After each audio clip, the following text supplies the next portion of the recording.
Good evening. I'm Danny Anderson, the president at Trinity University, and it's a real pleasure to welcome you tonight to the university's 2021 Dr. Martin Luther King Jr. Commemorative Lecture. While we're disappointed that we can't host this important event in person, we are excited that this lecture is being recorded on the Tiger Network and can be viewed by anyone, anywhere, at any time, free of charge. This event is hosted in partnership with the City of San Antonio's Martin Luther King Jr. Commission. In any other year, this organization would help coordinate a march in honor of Dr. King of approximately 300,000 participants, one of the largest marches of its kind in the United States.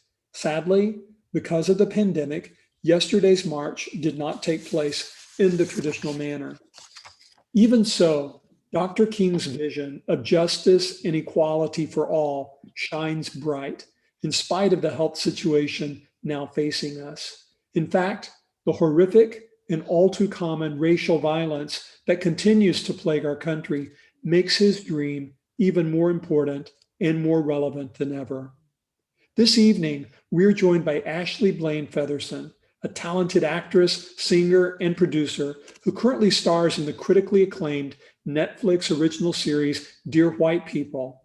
The series follows college students of color at a prestigious university where they encounter very real and relatable issues involving race, discrimination, and empowerment. She is also known for co-creating the groundbreaking and provocative web series Hello Cupid, along with many other acting credits in her promising career. Ms. Featherson received her BFA in musical theater from Howard University. She currently resides in Los Angeles, where she joins us from this evening. Ms. Featherson believes in changing the world through her artistry and serving as a resource for other women of color. I am delighted that she is sharing her thoughts with us as we celebrate Dr. King's legacy.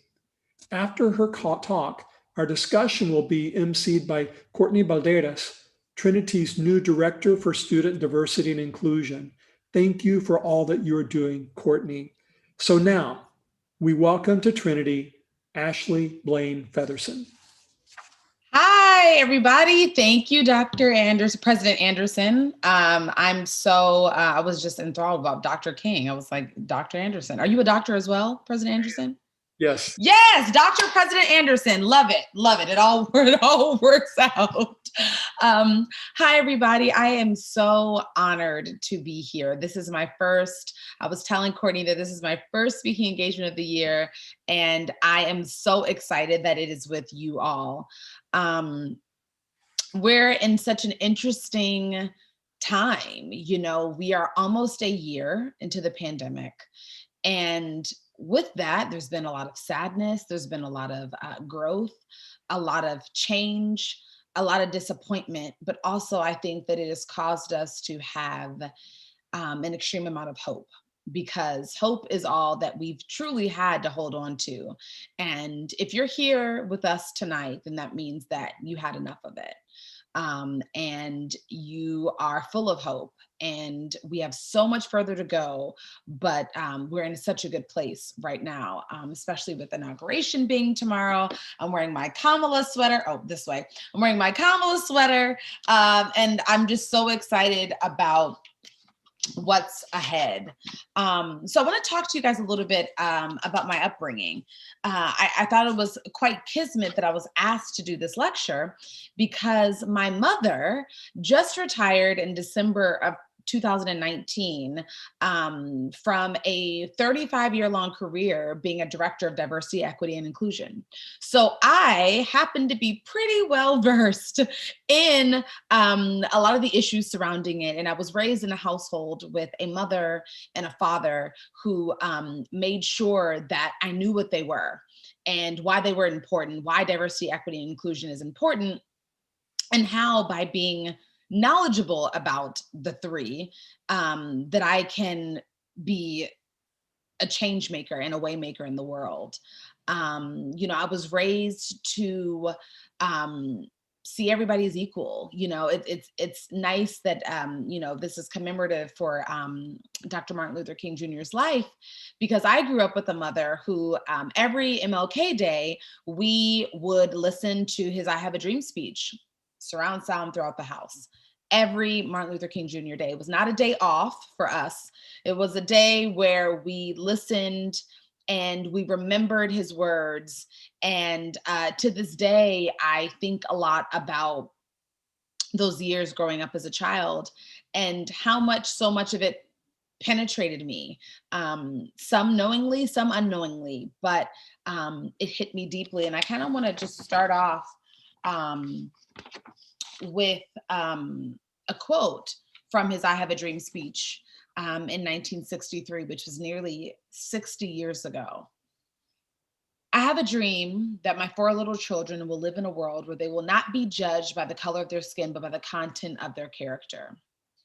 I'm sure most of you have heard this quote, but the reason I'm saying it now is that, like I said, almost 60 years later, I have the same dream. And what that means is, although we've come a long way, we have a long way to go if I still have the exact same dream in 2021. I too hope that my future children, who most likely will be dark like me and walking through the world as Black people, that they can be judged by the content of their character, not the color of their skin. Because I know that as a 33-year-old Black woman, I still am dealing with that. Tomorrow we will see Kamala Harris be inaugurated as the first woman of color, the first woman of Asian and Caribbean descent. I mean, the list goes on, but she is the first. But we must ensure that she's not the last.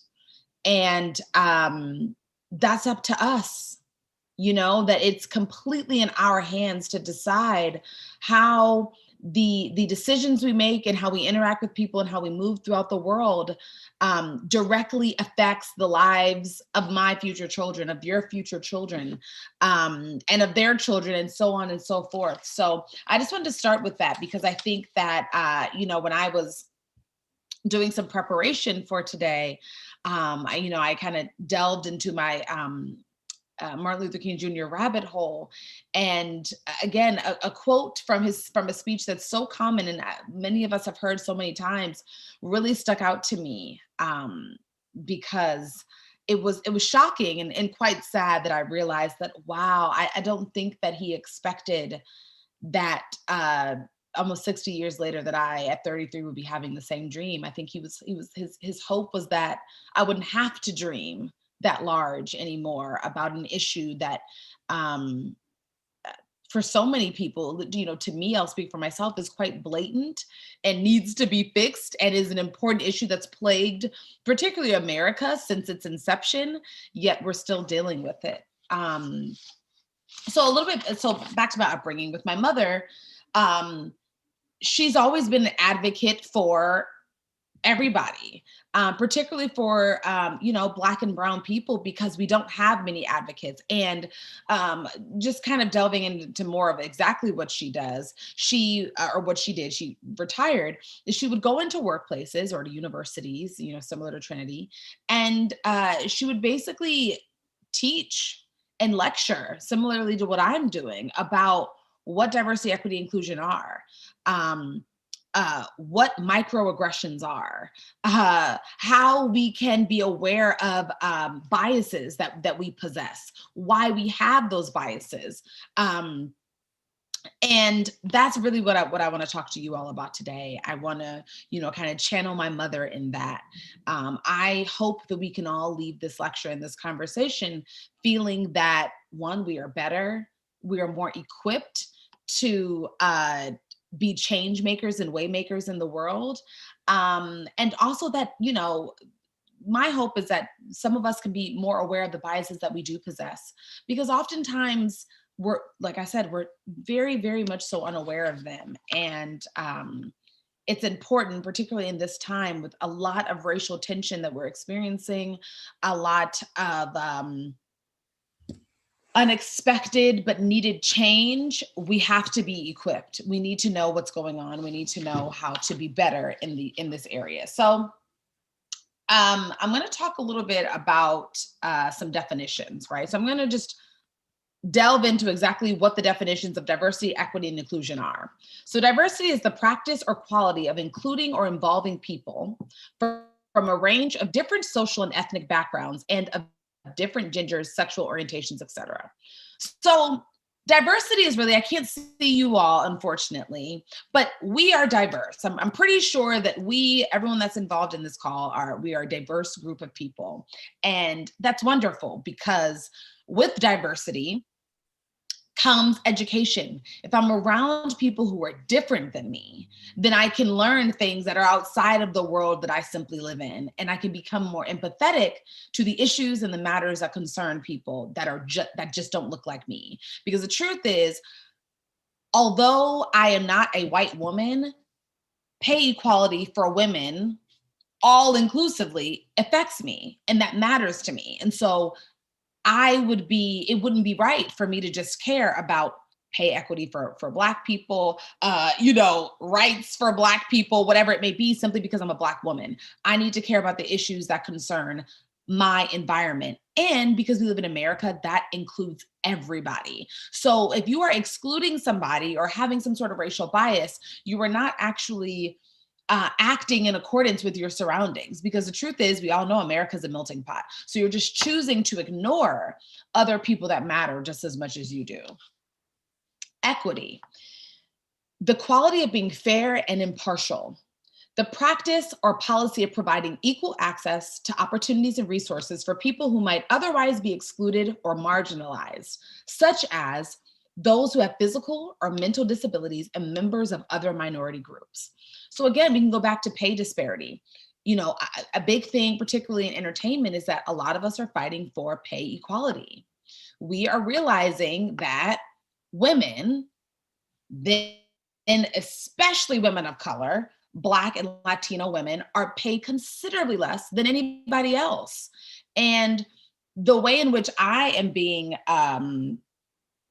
proactive in helping fight this is we have to be transparent. We have to start incorporating pay transparency, salary transparency. It's uncomfortable. A lot of us are not used to this. We come from parents and from a time where you do not talk about money and finances and things like that are very private, but that's the only way it can change. I can't make the money that I deserve. You can't make the money that you deserve if nobody knows what anybody else makes.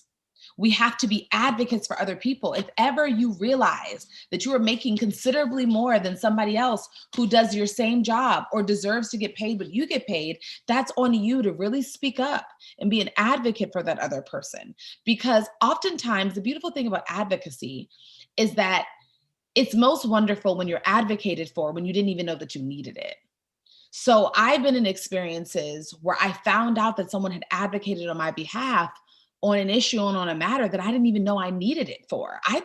For example, I might have thought that I was making a wonderful amount of money, but then I find out that, Jane Doe is speaking up and saying, I want to make sure that Ashley is making this too, because I know that traditionally Black women make less than I do. And I want to make sure that she's, parodied with my pay.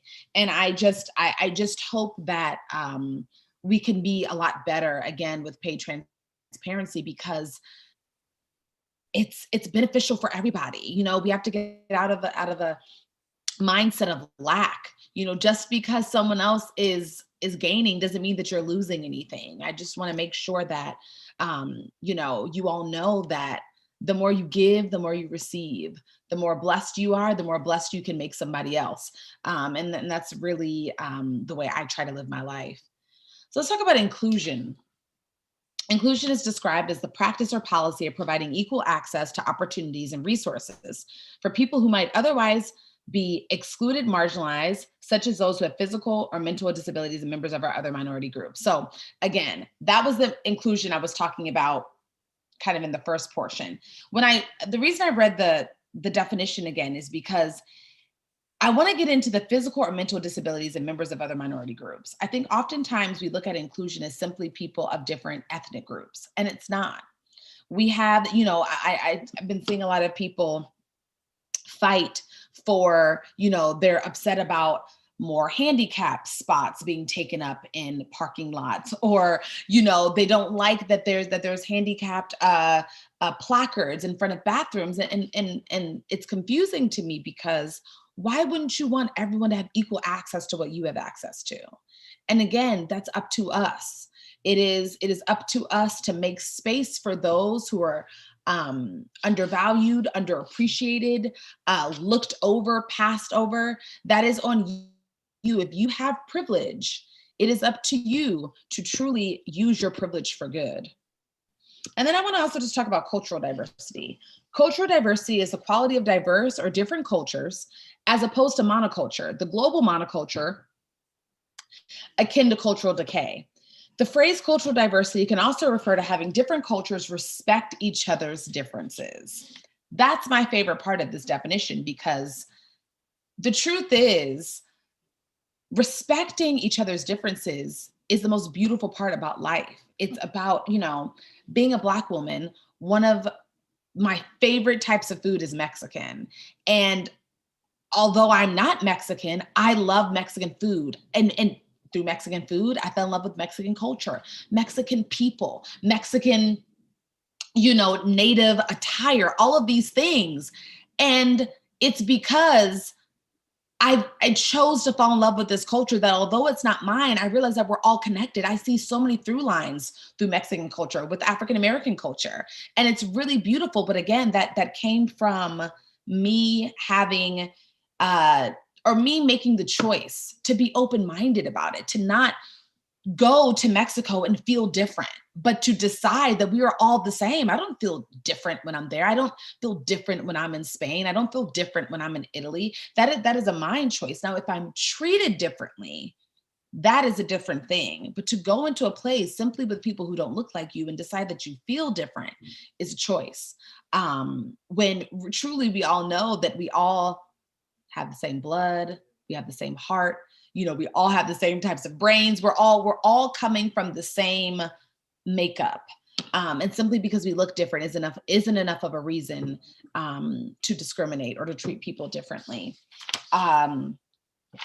So this kind of brings me into Dear White People, right? Dear White People is such an amazing, beautiful opportunity that I've been blessed to have. And it's pretty cool because I get to play this character that my character's name is Joelle Brooks, and she's soon with the next season coming out, she'll be a 21-year-old junior pre-med major who is a Black face in a white place. Joelle is a beautiful young Black woman who's at a university that hasn't made space for her. And through that, she and her friends are trying to figure out how to make space for themselves in a system that is old and was constructed back when Black people were slaves, yet somehow is still standing and has not changed many of their practices. And, the truth is, although Winchester is a fictional university, it's a real experience. And it's such a real experience that and with me knowing that, I chose to go to a historically Black college and university. I went to Howard University, and I went because I didn't want to feel that way. And I knew that going to perhaps a university that,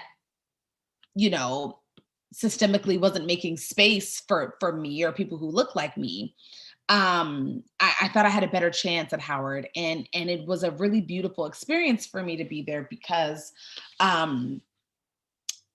I felt at home. I felt like I was seen. I felt like there was space made for me, and there were markers set out for me all along the way to make sure that I was successful. Howard University was founded in 1867. So that was a time in which we as Black folks were not, we weren't, they didn't think we could start universities. That was unheard of. They didn't even want us to read or write. And so to know that I went to a university that had such a rich history in making space and creating opportunities for people who look like me. It's a journey I'll always cherish, and I always like speaking about because it changed me so much as a woman. Growing up, I grew up in a predominantly white environment. I grew up in a neighborhood consisted of about 150 homes. Um, 6 families in the neighborhood were Black. And, that's a small percentage. And I, growing up, always felt like what was a big term at the time, which was the token Black girl. So I felt like the Black girl that people came to when they just wanted to know about something that had to do with Black people. But the truth is, although I am a Black woman, I am very knowledgeable about many things that concern all sorts of people, not just things that concern the African American community. And so going to Howard, although it's a historically Black university, we are expansive in our knowledge and in our ways of looking at, for example, diversity, equity, and inclusion. Simply because we're going to school with mostly Black folks does not mean that we viewed the world as such. If anything, we were constantly being immersed in making sure that once we went out into the world and into the workplace, that we were advocates for diversity, equity, and inclusion. Really also, for a large reason being that we know what it felt like to not have people consider us in those ways. So because of that, I've always been an advocate of making sure that people are seen and heard, because I really know what it feels like to not feel that way. In entertainment, I feel like in a lot of ways it's changing. When I moved to Los Angeles, in February. It's been almost 11 years, February of 2010. I looked at television, which I've always loved. I've always, it's been my dream to be an actor, but outside of acting, I truly love television. I remember moving here and looking at television and not seeing myself. I literally felt like I did not exist on television. And it was disconcerting for me for a few reasons. One, well, I wanted to act. So I kind of felt like, well, if I don't see myself, then how can I do what I came out here to do? Secondly, it was alienating in a lot of ways, because this medium that I love and that I'm able to get so lost in didn't have any representation of me or my family or my friends or my university or whatever it may be. It felt quite alienating. And then lastly, I was scared, because I felt like if I don't see myself on TV, where I know that there are hundreds and thousands of options, then how can people who consume TV be better equipped to deal with someone who looks like me if they can't even see it? If they've never seen it in person, they don't see it on TV, they don't see it in the films, how are they going to be able to expand their horizons? And so, and just to give you some context, when I moved to Los Angeles, there was no Dear White People, there was no Insecure, there was no Greenleaf, there was no Queen Sugar, there was no How to Get Away with Murder, there was no Scandal. We're out of The Different World, Cosby Show, Martin. We're out of that whole era. We're in a bit of what I felt like was a dead zone. And so what I did was I took matters into my own hands. And that's when, my dear friend Lena Waithe and we created Hello Cupid. And we created Hello Cupid because, like I said, we didn't see ourselves on screen. And we felt like we have to create these characters ourselves. And since then, so many beautiful, amazing shows are on air now, Dear White People being one of them. But I can't tell you how alienating that felt to move to a new city 3,000 miles away from home to pursue a career where I felt like there wasn't any space for me. And after 10 years, there's space, and the space just keeps growing. But I'm just really excited about the future. And I also just want to talk about overcoming adversity. This has been a really tough year. It's been a tough year for everybody. And I can imagine, particularly for those of you who are students at Trinity, how the experience you're having is not the experience that you expected to have. When you dream of going to college, and you dream of what your college experience is, most of it is not just at home in your room. It is being out, it's being immersed in different, organizations and groups and parties, and whatever it may be. But the most important part about college is that it's where you become the person that you really and truly want to be. It's where the leaders are made. It's where world leaders figure out strategies to make the world a better place. And that doesn't have to happen in the traditional way. That can happen anywhere. And I just hope that you all are able to kind of see the light at the end of the tunnel, which is that everything happens for a reason. And if you have been able to go through this with your head held up high and with hope for the future, then truly you can do anything. If you can get through this big unprecedented change, I don't know anyone who's had to go through their college or university experience this way, but if you were able to do this triumphantly, then know that you will have no issues in the workplace. You will have no issues finding a job. You will have no issues adjusting to being an adult in the real world, because you've made it through this. And I'm not saying that just to say it. I truly mean that. I mean, even for me, any fears that I had about myself or where I'm headed or my career, I don't have them anymore. If I can get through what we've been through and still be sitting here talking to you all today, then I'm ready for whatever comes my way, because I just firmly believe that you have to, it's up to you. It's your choice to decide how situations affect you and what you choose to gain from them. And I will just share with you, my biggest lesson or my biggest takeaway from this season in all of our lives is that we're unstoppable. Not even a pandemic can stop us. Uh, and that's true. If anything, so many of us have come out better. And that's not to take away from the incredible amount of loss, and sadness that we've experienced as in just in the world. But we have to look to what we still have. We have to bask ourselves in gratitude. And we also have to, my prayer is that we're entering a new world. My prayer is that in many ways, the pandemic is cleansing us of so many things and unearthing so many things that we as a country, particularly in America, have to deal with. And my prayer is that we're entering a world where respect, diversity, and inclusion is not, it's not the standard, but it's the norm. It's very important for us to know that we can do anything, that the new world that's coming about is going to be of our doing. And I'm just really excited about what that means for all of us. And I want to leave you guys with this. So something interesting happened to me when I was shooting the first season of Dear White People. I had a young woman come up to me. We were doing a press tour, and this is after the show came out. And she said to me, and she took my hands, and she said, "I never saw myself on TV until I saw you."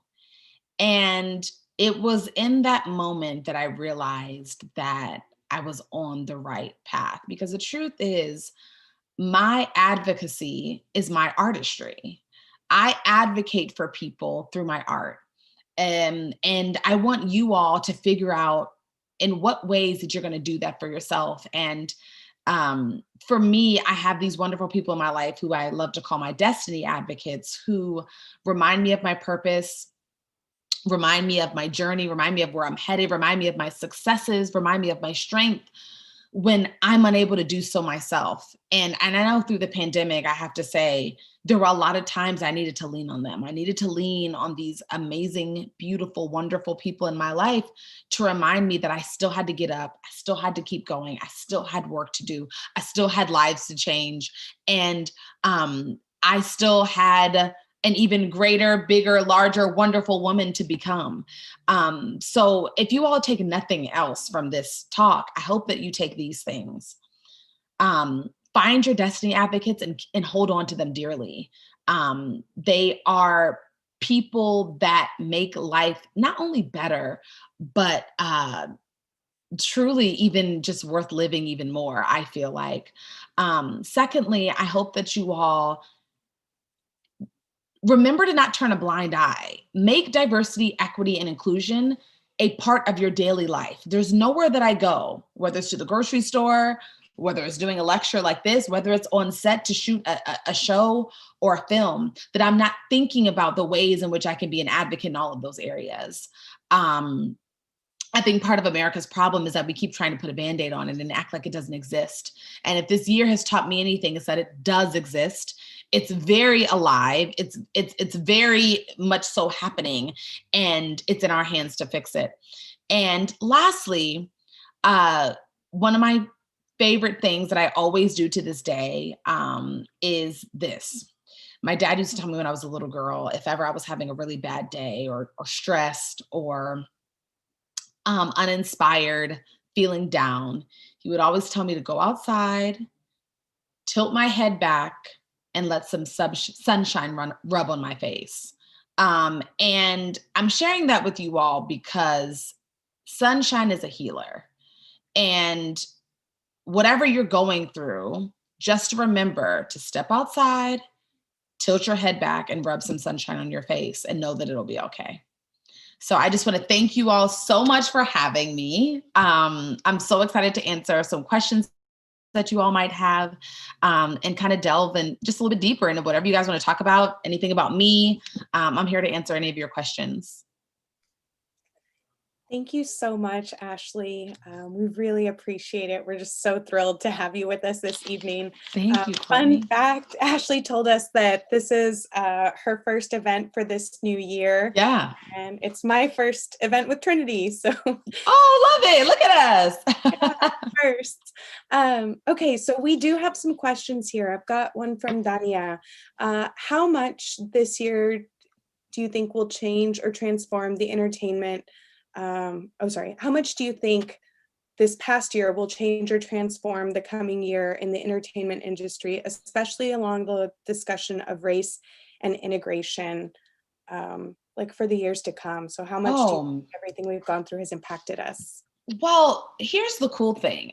In the midst of everything that we're kind of coming out of in 2020, I've been shooting a television show that literally talks all about that. So I can personally attest that the subject matter will be even more pointed, and not just on Dear White People, but I think on most shows, even just as I'm reading about some shows that are being developed and films that are being developed and that'll be coming out.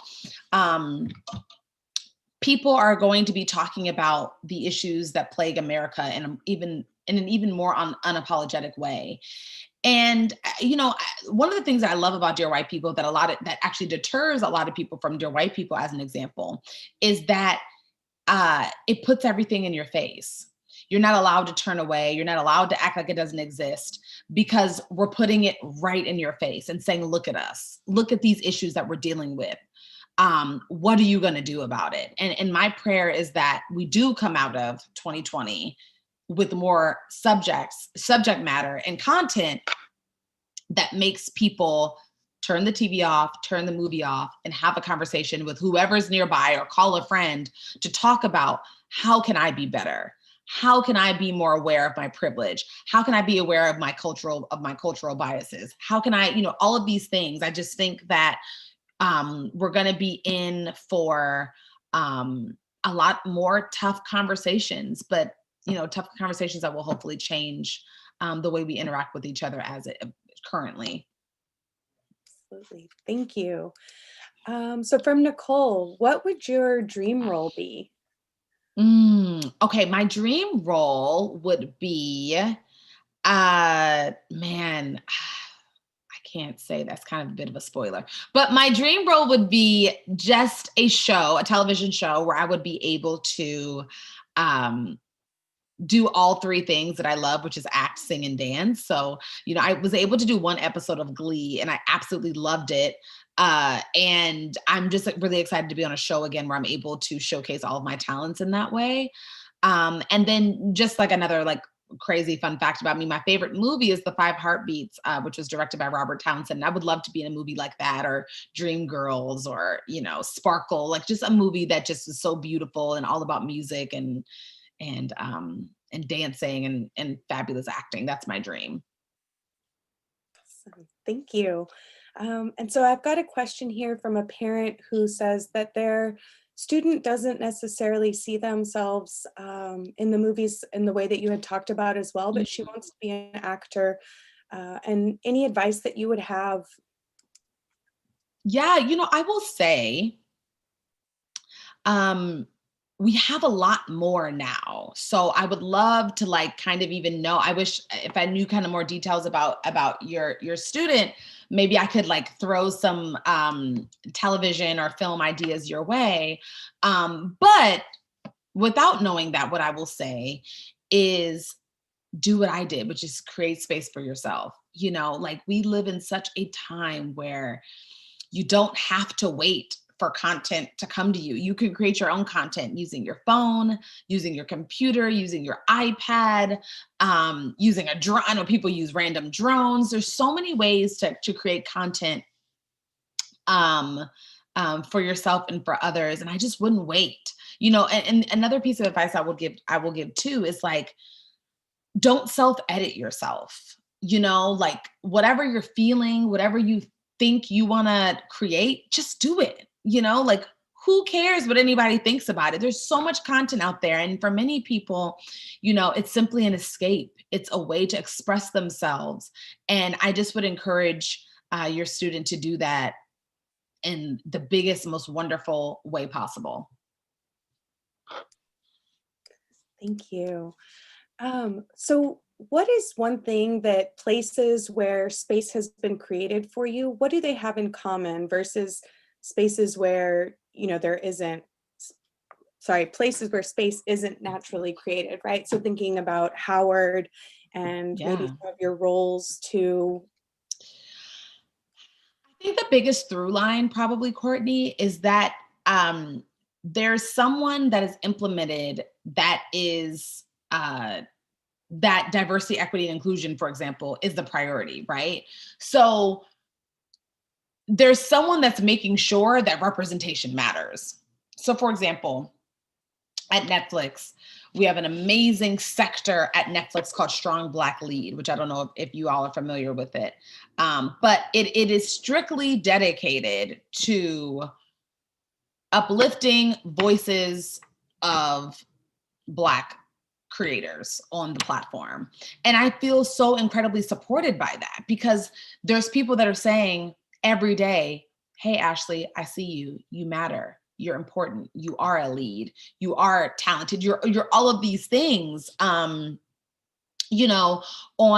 for instance, another example at Dear White People, we have people and producers that are dedicated to making sure that we have hair, makeup, wardrobe, whoever, that are used to working with people of color. Because so many of us are so triggered by having experiences where we go into these hair and makeup trailers or into wardrobe styling and, they don't have the right foundation color, or they don't know how to do my hair, or they don't understand my body shape, or whatever it may be. And that can be so disheartening when you're going through it. I've been through it many times. So I think that's the thing, basically having advocates in all of these spaces that are dedicated to making sure that diversity, equity, and inclusion are, a priority. Thank you. Yeah. So we have a question from Hannah, who is a college counselor and works with students of color. She wants to know, how can I help them feel supported and make sure that there's space made for them in the future, especially when it comes to predominantly white institutions? And I've said this a lot during this lecture, but make space for them. And when I say make space for them, you'll have to talk to them and ask them what that means. Because I don't know, it's different for everybody, but I would say, like, literally maybe like call a meeting and say, hey, to all my Black and brown students, I would love to just have like a town hall forum just to talk to you guys and see how I can best support you. Because what I really want people to understand is that I'm often not asked how I can be better supported, because Black and brown people in this country are oftentimes assumed to just be okay. And what we have is enough, and it's more than what we used to have, so we should be okay with that. So there's not often people asking, hey, Ashley, how can I better support you? Is there something that you need? Is there a way in which you would feel more comfortable, feel more seen, whatever it may be? And I will say too, I felt a lot more of that throughout the pandemic. I think that a lot of my friends who were not Black or brown had a lot of realizations, and literally simply would ask me that, Ashley, how can I support you? Sometimes it was just say a prayer. Other times it was, you know what, can you come over? I would really like to talk about what's going on and see what your thoughts are on this. Let you know what my thoughts are on this. Let you know how I'm dealing with this and how fragile I feel. And, sometimes it was that, but I will say it just felt so good to even get asked. I just wanted someone to ask me how they could better support me. So that's really where I would start, is really just because even just that one gesture will go so far. Thank you. I love that. So kind of along those lines of thinking about, especially for our students, asking about, allies, how they can be supported in the next year. Like, we are in a new year and hopefully looking towards a brighter future. Tomorrow is very exciting. And I love how you talk about manifestation maps. And so for students, right, Yeah. like, we're on the brink of this new semester. Any advice that you would have for them about how to create these and kind of what that means for you? For sure. I would love to talk about that. So let me talk about first how I got to a manifestation map. I was doing vision boards for years. And then after a few, years of doing them, I kind of felt uninspired. I felt like it was just me cutting out things from a magazine and sticking them onto a piece of cardboard. And it wasn't enough. It felt like more of just an activity rather than something that I was manifesting or that was truly resonating with me. And so I thought to myself, how can I take this to the next level? And I realized that what was missing was that the vision was there, but I needed to manifest the vision. I needed to truly internalize and really figure out what my feelings were about all of these things I was sticking onto this board. And more importantly, figure out how to believe them for myself in my life. Like I wanted to, every time I cut something out and put it onto the board, to not simply see it there, but believe and know unequivocally that it would come to pass. And so that's how I came up with a manifestation map. And to me, manifestation is taking vision to the next level. It is. And the biggest part about manifestation is that you have to be confident. There's no room in manifestation for doubt. You have to believe that even the most extreme of things, or things that seem way beyond your reach, that they are attainable, because they are. And so I would, I found myself still kind of going down the similar path of the vision board, finding things that stuck out to me when in these magazines, but, cut them out. I would close my eyes. I would visualize truly what that meant for me and how I saw it in my life. I would put it on the board. And once it was on the board, then I trusted that it would happen, and I let it go. And so I came up with this board, with this manifestation map. And what I would do is, in times that I felt like I was straying away from my path a little bit or not trusting as much as I should be, I would simply pull it out, look it over, say my prayers and thoughts and feelings about it, and remind myself of that all of these things would come to pass, and I would put it back away in a nice safe hiding space. And the reason I say hiding, and hiding sounds like a very sneaky word, but I say that to say this is for you. It should be very personal. It should not be something, in my opinion, that is just in the middle of your living room. It's something that is very sacred, and that is between you, this map, and whatever higher power you believe in. That is who it's between. And the reason why I think it's so important for it to say sacred is because you need to know that you were powerful in making it come to pass. You have to know that it came from you. You have to know that it came from you being so secure and so confident in what you want for yourself that you were able to manifest it to come to pass in your life.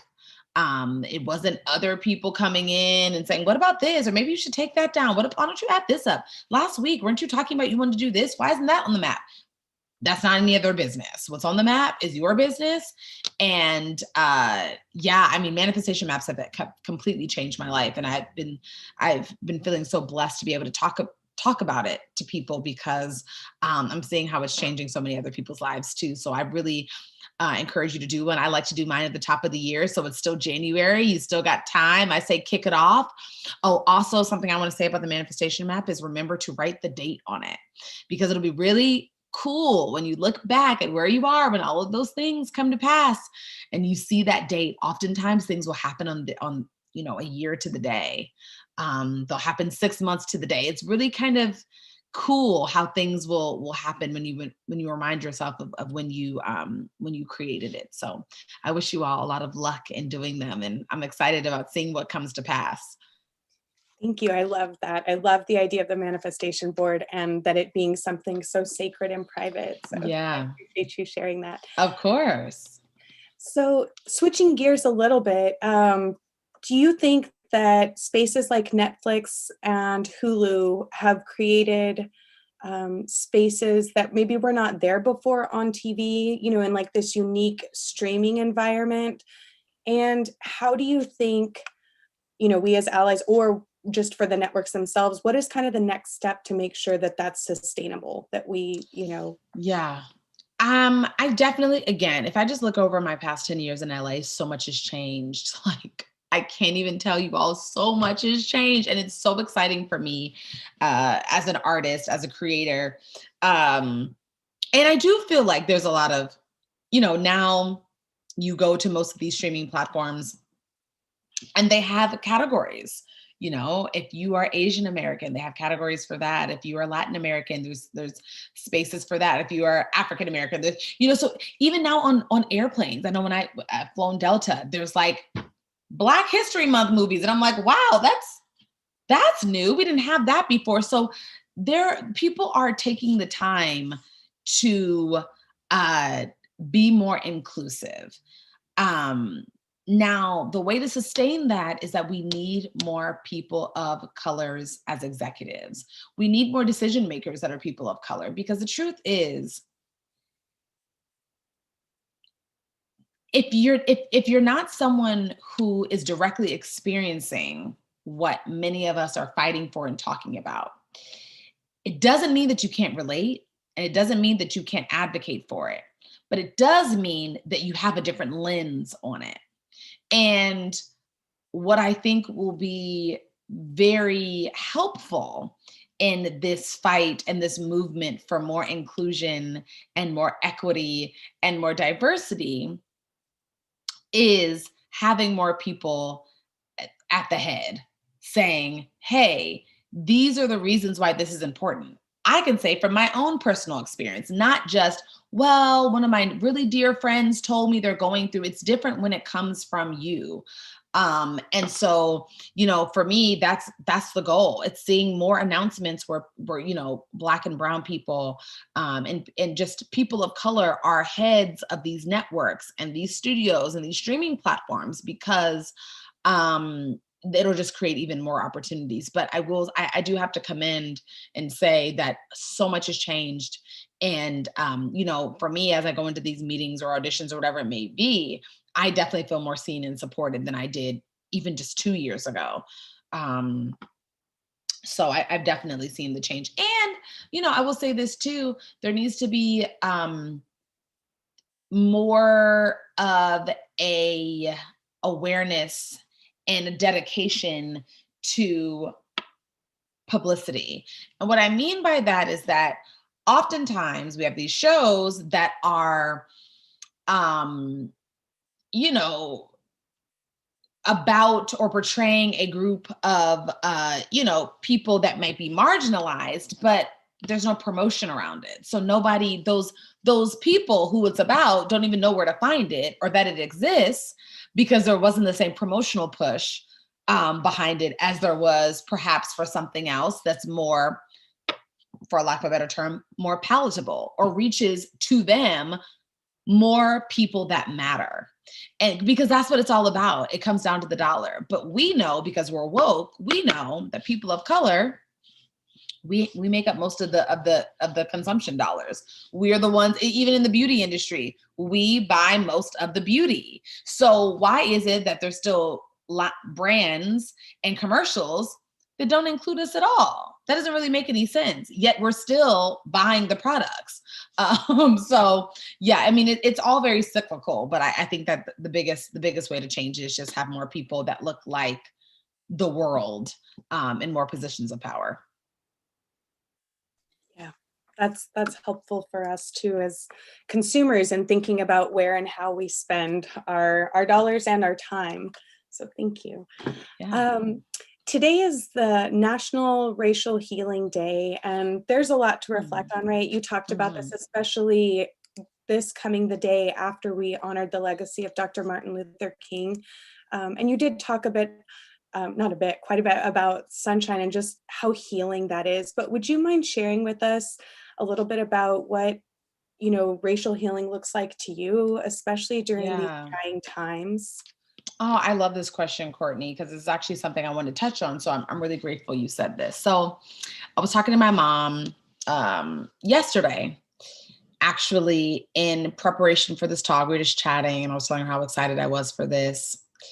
And we were just talking about, everything that's been going on, not even just in 2020, just even in the 19 days that we've been in January. I mean, just what's been going on. And I said, Mom, what I want going forward, this is just a personal, if someone were to ask me, what is the one thing that if you could say was no longer a thing is no longer a thing?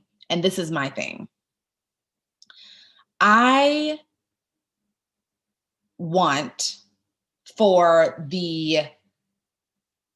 I got to phrase this properly, because this is like, I've been really wanting to say this. I'll say it this way. I'm really exhausted at the lack of acknowledgement of white privilege. And so what I mean by that is white privilege is a thing. It's probably never going away. And that's okay. However, the lack of acknowledgement of its existence is what is making it very hard for us to move past it. Because what's happening is people that are not Black or brown are saying, well, like, it's not that bad. Like, it's not really that thing. Like, I mean, I too, like, deal with adversity and issues and whatever it may be, which is true. It's not to say that only Black and brown people deal with adversity and issues, but white people are able to move through the world differently than Black and brown people are, point blank, period. And once we're able to acknowledge that, then we can help our Black and brown brothers and sisters have better lives. And that's what I would really like. I think it's fine. I now have some of my white friends are like, Ashley, I understand that white privilege exists, but how can I support you? How can I be a better advocate in the world? Or most importantly, how can I use my privilege for good? Privilege is not a bad word. Privilege is not a bad thing. Privilege is actually a beautiful thing. Privilege is only bad when you abuse it or when you use it to harm people. And that is what is disconcerting. You know, the siege on the Capitol building was an example of white privilege. That's an example of that. It was an example of people feeling as though they can do what they want and knowing that other people can't. Those people know that if me by myself walked up to the Capitol building today and tried to do the exact same thing, I would not be able to do this lecture. And we all know that. So I think it's the acknowledgement of that and saying, with my privilege, how can I use it for good? Because I will speak for myself. I am not mad about the privilege. I understand the privilege. It is what it is. It's the world we live in. But I am so delighted when my friends who have the privilege ask me, how can they use it for good? So that, for me, that's what my prayer is coming out of all this, or going into whatever this next phase of the world is. It's that we can look at white privilege not as a bad thing, but as the thing that we can figure out how to use for good and how to not use it against people who don't have the same privilege. Yeah, very, very powerful and poignant words. As we're on the eve, what did they say? This is the actual eve of the new year.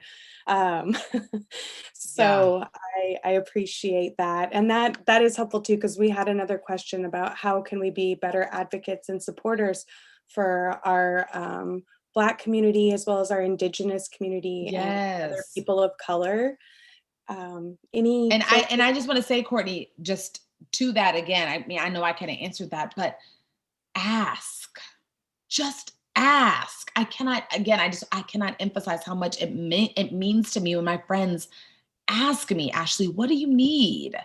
Or try to learn. It also, I think a lot of what was happening, particularly during the pandemic and a lot of the protests and speaking out, was that a lot of my friends who are not Black and brown were asking me a lot of questions, like, so, just asking me a lot of questions about things that I've always known or I've always experienced, because that's just what my existence is in America. So these weren't things that were new to me, but they were new to them. And what I found really inspiring and beautiful was when they took it upon themselves to just learn, to look up definitions of words that they didn't even think about or thought mattered to them, or to figure out what even small things. A lot of my friends didn't really know what an HBCU was. That was important. I needed them to know that. You need to know why going to Howard was important for me. Why it was important that a school for Black people was created in 1867. Those are important things for you to know. So I would just say ask and seek knowledge. That's what I would say.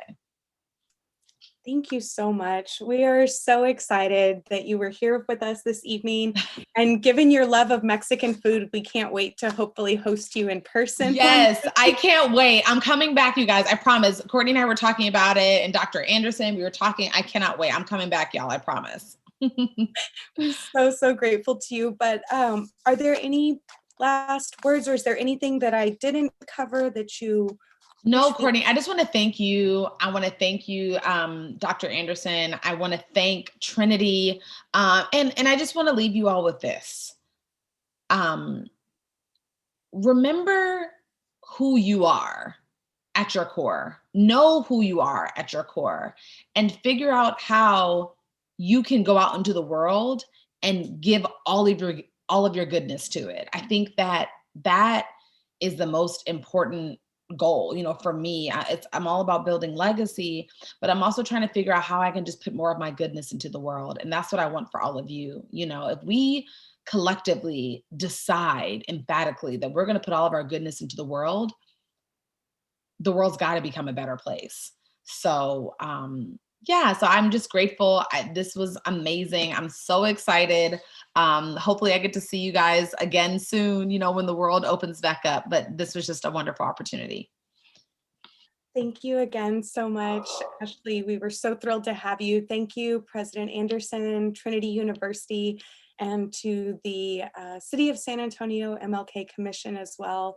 We are so grateful for the partnership and the opportunity to host this as our first virtual event for the semester. Yes. Hope everybody has a great evening.